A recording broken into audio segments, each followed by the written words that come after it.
Hello, and thanks for joining us today.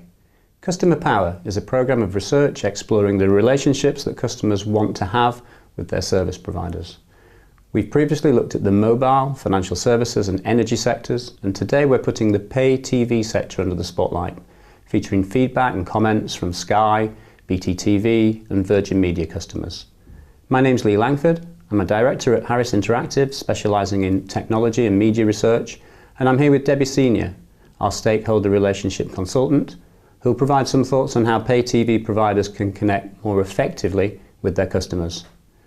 The webcast today will be short and sweet, about 12 minutes all in, including time for a few vox pops at the end. We've lots more data from this self-funded research, so if you'd like to hear more, please get in touch. Our contact details will appear on screen at the end of the webcast. We decided to focus on pay TV this time because this is a really interesting and dynamic sector right now. Sky has recently signed a 5-year content deal with Virgin Media. BT has credited the launch of BT Sport as the catalyst for its consumer division's first annual revenue growth in more than a decade. And while the big guns slug it out over sports, TalkTalk has emerged as the fastest growing pay TV operator, faster than its 3 main competitors combined in the most recent figures. And last but not least, Virgin Media is currently very visible, running a new campaign to support its big Kahuna quad play offer. At Harris, we've developed a composite relationship score that's used by many of our clients. For those of you familiar with NPS, advocacy is one component of our score. But we know the importance of connecting with customers' hearts and minds. So we link metrics of trust and whether customers feel valued, together with the more traditional measures of satisfaction and recommendation. We then connect these with future intentions towards a provider, willingness to continue using them, for example, and whether a provider enjoys preferred status or is offering something different. Achieving uniqueness is often tough, but it's a clear sign of business success as it indicates the sustainability of the relationship. And as we'll see later, content is one way in which pay TV providers can offer differentiation, but this could also come in the form of service bundling or the way in which customer service is actually delivered. So from these 7 metrics, we create a relationship score for each customer, and that defines how connected they are to their pay TV provider. There are actually 6 groups ranging from fully connected right through to indifferent and disconnected or at risk. During this webcast, we'll identify what the pay TV market looks like right now, and why it's important for providers to do more to build stronger relationships with their customers. Now, the first really striking findings from our research are that less than 1 in 5 pay TV customers are fully connected with their current provider, and almost half are either disconnected from them or indifferent to their provider. Now, this sounds really bad, doesn't it? But what do these statistics mean in more concrete terms? Well, firstly, customers that are fully connected with their pay TV provider will stick with them in the long term and promote them to friends and family. Fully connected customers are also more likely to upgrade their TV package and take other services from their provider in a bundle.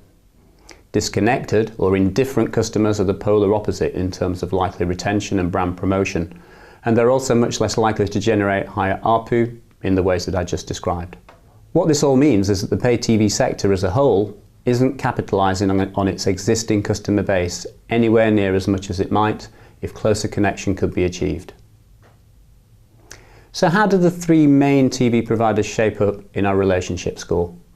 Well, the basic pattern of disconnection applies to all 3, but BT TV enjoys a strong connection with more customers than Sky or Virgin Media. More bad news here, I'm afraid. Less than half of all pay TV customers feel valued by their provider, and the survey provides a number of clues as to why customers feel this way. The major bugbear, raised time and again by customers, is highlighted here in current communications examples from the 3 main providers. I'm talking, of course, about the perception that new customers receive preferential deals over existing customers. In fact, 75% of pay TV customers believe new customers are more highly valued. And clearly there's a lot of resentment about this. One customer said, "New customers get better deals, and unless loyal customers threaten to go elsewhere, they never have their costs reduced." The comment on the left here is very interesting and highlights the fact that consumers are becoming increasingly savvy about their opportunities to negotiate with their service providers. And nowadays, of course, there's plenty of advice available to anyone thinking of doing this. But here's a question for you. What proportion of pay TV customers do you think have tried to negotiate their fees with their provider? 10%? 20%? 30% maybe? And how many of these do you think were successful? In fact, just over 2/5 of customers have tried to negotiate a deal with their pay TV provider. And 3/4 of those who've tried to haggle have been successful. Now, for any pay TV providers listening in, apologies, but we will be making these statistics public domain at some point in the near future. So all of the evidence so far points to a market where customers switch around quite a bit. Many are disconnected from their provider, many feel their loyalty is not being rewarded, and some are being refused better deals when they try to haggle. But actually, this is an extremely static sector, with very few customers switching providers. So firstly, let's look at what happened to the 11% who told us they'd been unsuccessful when they tried to haggle with their pay TV provider. Can we assume that the majority of these moved elsewhere? In fact, the vast majority stayed put.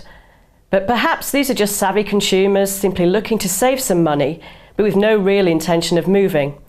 So let's look at the bigger picture. And when we do, we discover that 2/3 of pay TV customers have never strayed from their original provider.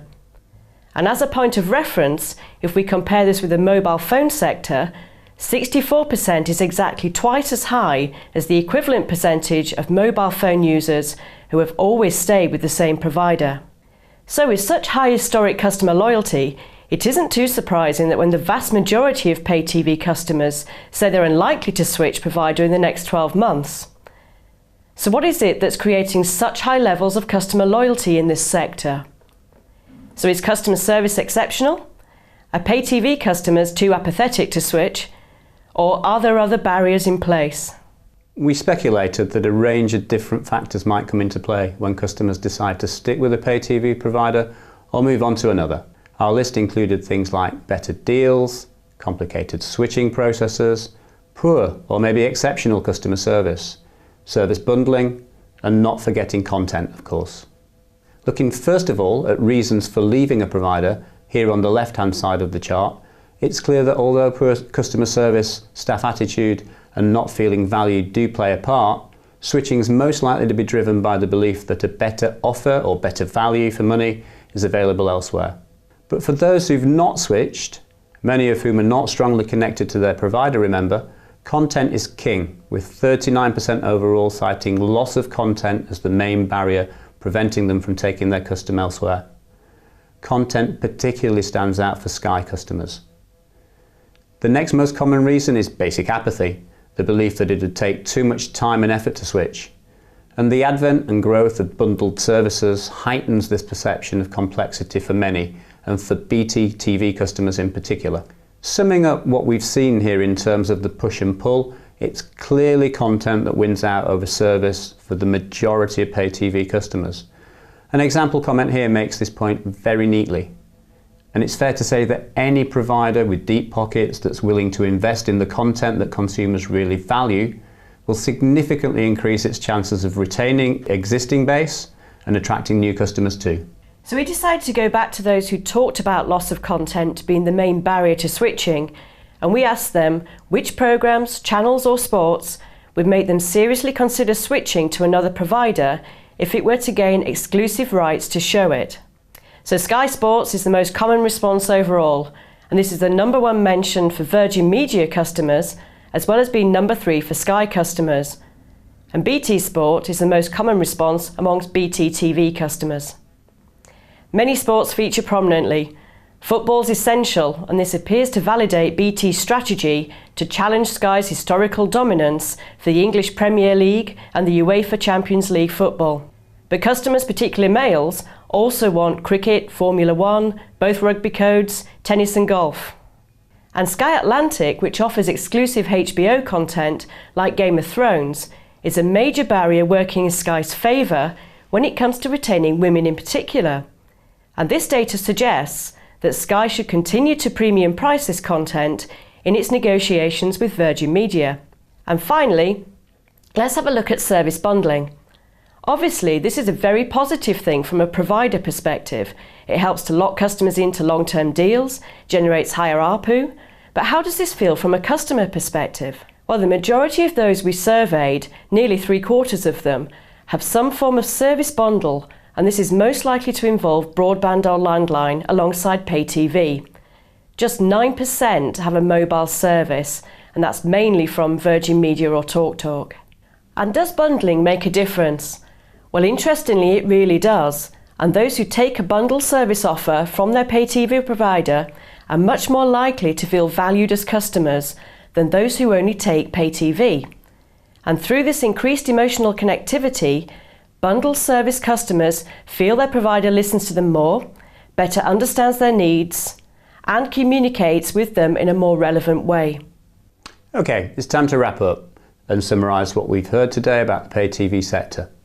Overall, this is a market where customers do not feel particularly connected to or valued by their providers, yet typically they stick with them.